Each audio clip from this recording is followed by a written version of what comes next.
You'll be very excited to know there's a new moral panic in town. As usual, it's about Britain's younger generations, but this time it's not about chomping on avocado toast or disrespecting our colonial elders, but rather our failure to have enough kids.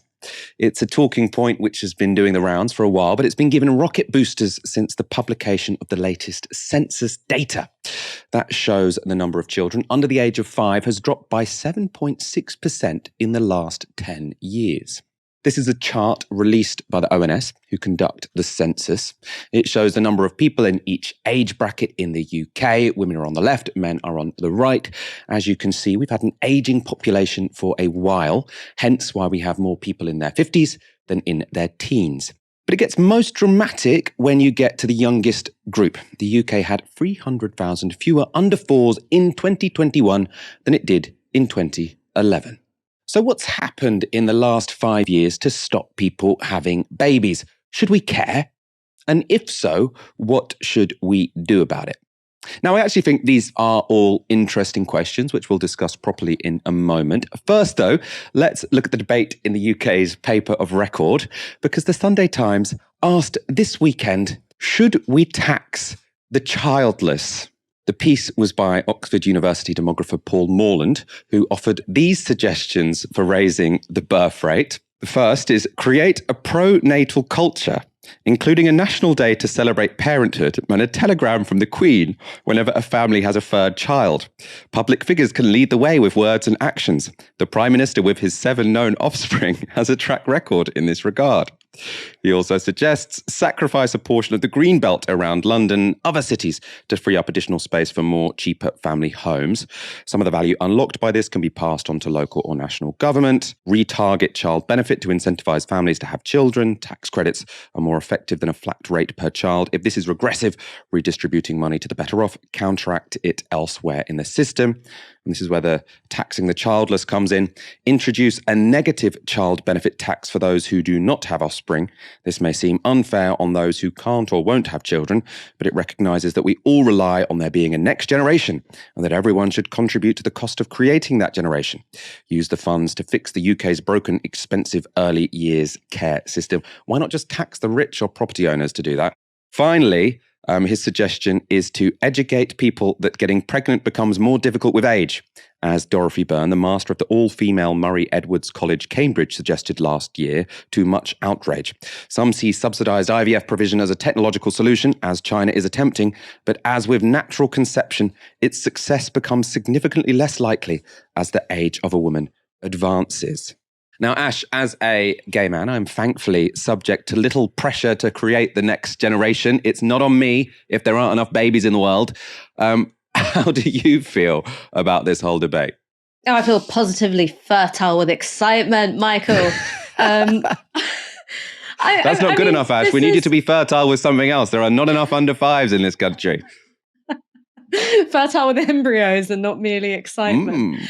Joking aside, this is an article which is both sinister and unhinged, which is the sort of Sunday Times perfect intersection.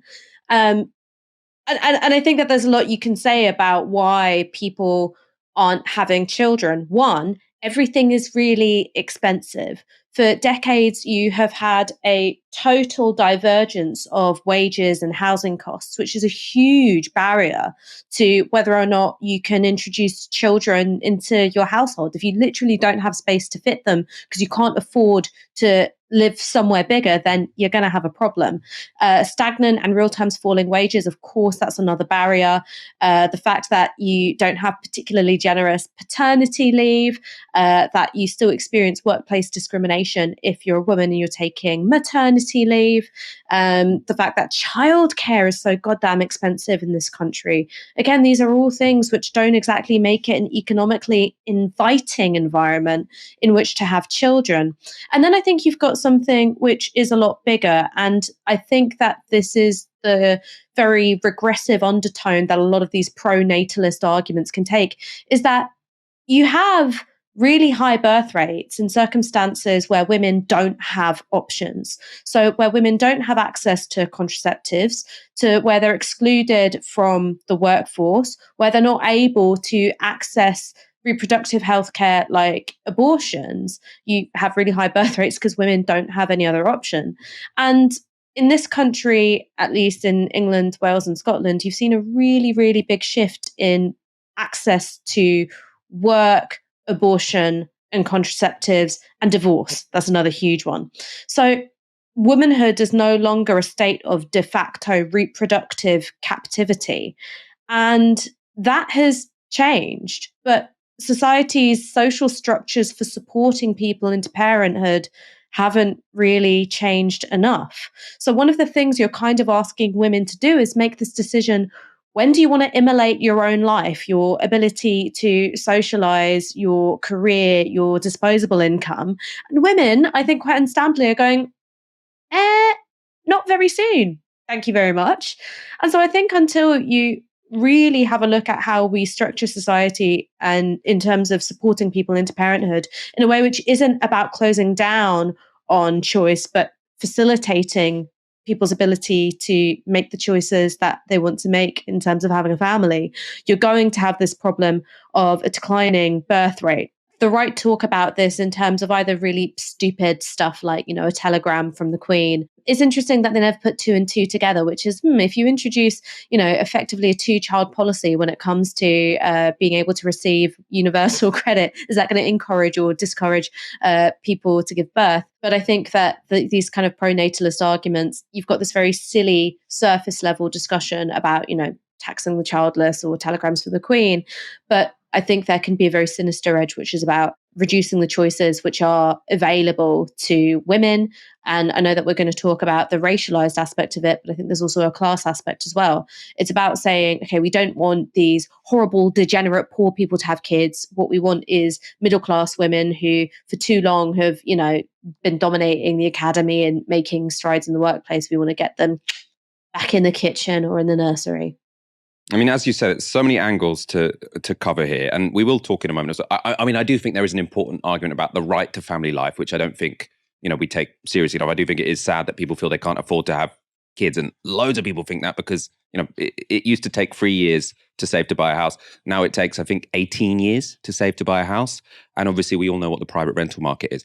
I as a single man, find it difficult enough to rent a place, and I share with two other people. If I was trying to start a family, I don't know what the hell I would do. So I do think there is an argument about right to family life, but there should be no pressure on anyone to have babies because there are plenty of people that want to work in this country.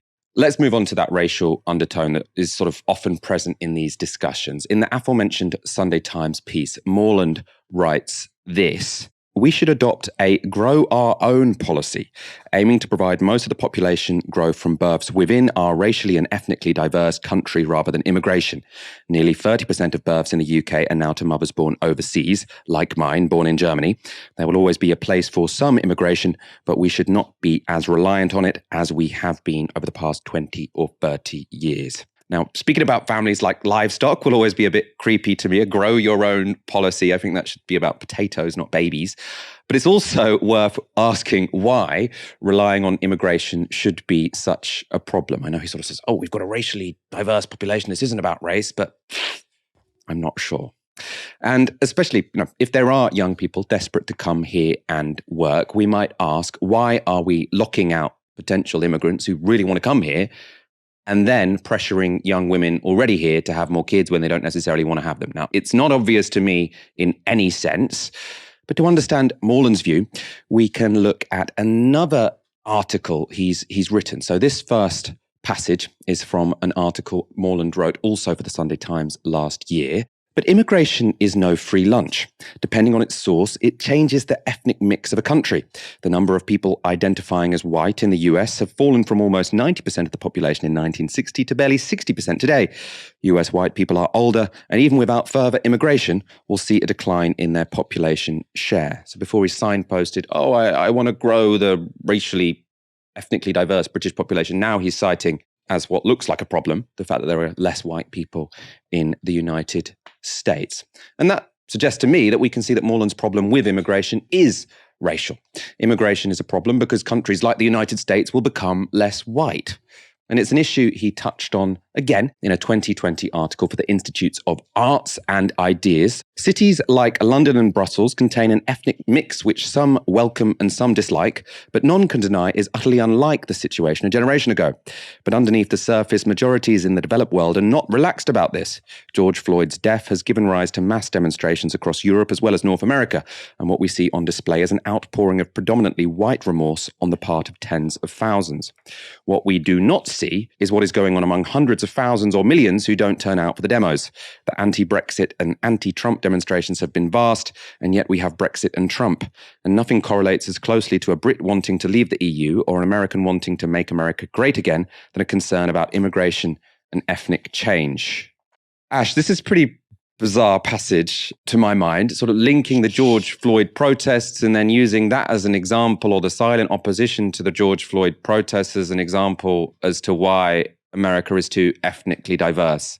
If you put your racial paranoiac translator on, what you can make sense of here is that there's a connection between increasing racial diversity and the United States. From the moment that it was founded was a racially diverse country. It's just that what you had was a white ruling class, an Irish indentured class, a black enslaved class, and, an indigenous class who were being exterminated and dispossessed and expelled geographically, right? So you've had racial diversity, but what you haven't had is any kind of sense of equal status as citizens. Now, I'm not claiming for one moment that the ethnic diversity that you're seeing now, it means that you've got a kind of post-racial fantasy land. Far from it.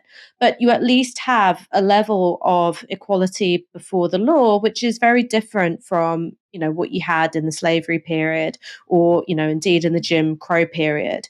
You have a pretty significant value shift amongst young white people where, of course, there's lots of unconscious bias and unchallenged assumptions. But when you've got huge seismic movements like Black Lives Matter in response to the killing of Trayvon Martin, the killing of Mike Brown, the killing of George Floyd, is that it really then changes how white people and Black people conceive of themselves as being part of the body politic, which is a pretty fundamental shift in terms of how things work in America. So that is the kind of imaginative connection which is being drawn here. It's not necessarily that there's something to a kind of silent majoritarian grievance. What he's talking about is an aspect of white majorities reacting to a profound loss of status, curtailment of the ability to dominate other people on the basis of race, and saying, okay, this is the result of demographic changes rather than demographic changes and political changes and cultural changes and social changes, and all of those things must be bad. When it comes to thinking about this country, I always go back to, in my head, a Lionel Shriver article which was written by The Spectator, which was a lot less mealy-mouthed than I think some of these pieces, because she just comes out and says it. She starts by talking about immigration, and then she's talking about race. And she says that, white people are, giving up their biological inheritance without a single shot being fired. Very violent imagery talking about a demographic war.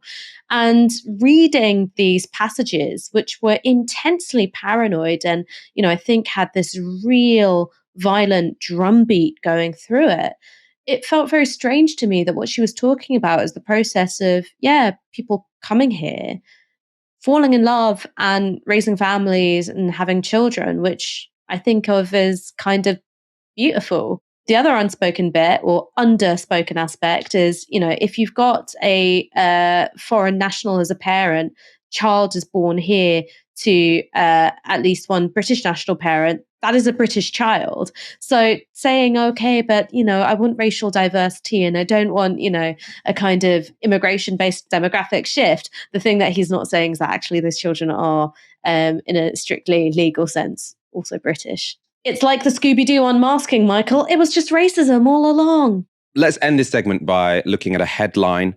You talked about this already, Ash, the extent to which this new moral panic about low birth rates is a complete about turn from a moral panic we had just 7 years ago. So this headline is from 2015. Child tax credit reforms will teach parents that children cost money, says Ian Duncan Smith. And then you've got the subheading, Work and Pension Secretary says changes will ensure parents know not to assume taxpayers will pick up cost of extra children. This was the really grim policy that to only grant families child tax credit for the first 2 children in any family. Now, combined with the benefit cap, it plunged millions of children into poverty. And for what? Also, we could have a panic about not having enough babies in, 7 years' time. So it's just constant judgment from elites. And I think what this shows actually is that this was never about the number of babies. So what IDS was talking about here, this was essentially about the number of poor people. It's basically a version of eugenics. If you're on benefits, you shouldn't have more than 2 kids. You should only have more than 2 kids if you're middle class enough not to need benefits. I can't see how you can interpret that in any other way. And now they've realized, or now they've got this weird paranoia about that, actually, if you tell people in this country not to have babies, then you're going to have a declining birth rate, and then maybe we'll have more immigration so that the whole social care system doesn't collapse. So it's just these 2 bigotries combining and then dressing themselves up in this flowery language, which means there's this obsession with like the bodily autonomy of ordinary people and how many babies they have and the size of their families from elites in this country. It's incredibly, incredibly unnerving, and it's disgusting. I hate it. All of us here at Novara Media are working harder than ever to keep scrutinizing establishment politicians and the media barons who protect them. We don't have billionaire funders. We don't have advertising partnerships. We're funded entirely by you. If you've ever thought about supporting us, now's the time to go to novaramedia.com/support and donate anything you can from just £1 per month. Defy the corporate media. Join our monthly supporters and help build our supporter base to 10,000 strong.